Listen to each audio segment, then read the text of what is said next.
But in Houston ISD, you are being monitored all the time. They have cameras that they set up in the classes, open door policy, so they have spot observations that people come through and they regularly watch you. You have to end up constantly thinking about what's the best way that I don't put a target on my back. I'm Jeremy. I am a teacher, education activist, and union organizer. Houston is what we call a blue dot in a red sea. Most of the voting population here votes Democrat, and most of the voting population in the state overwhelmingly votes Republican. You can undermine the city without actually having to overturn elections in the city. Houston has a really long history of being the testing ground, and then it spreads out to the rest of the country. A number of schools have lost their international baccalaureate status because all of the things that they were supposed to do for the program, really understand and explore the world, those weren't allowed to be done anymore.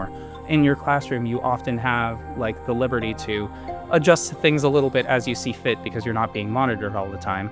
But in Houston ISD, you are being monitored all the time. They have cameras that they set up in the classes. They have open door policy, so they have spot observations that people come through and they regularly watch you. It is really easy to overwork yourself because you have to end up constantly thinking about what's the best way that I can approach this, that I don't get everybody mad, that I don't put a target on my back, and that I can still live with myself and what I find to be, the right way to approach education. You end up essentially falling in line, or you burn yourself out.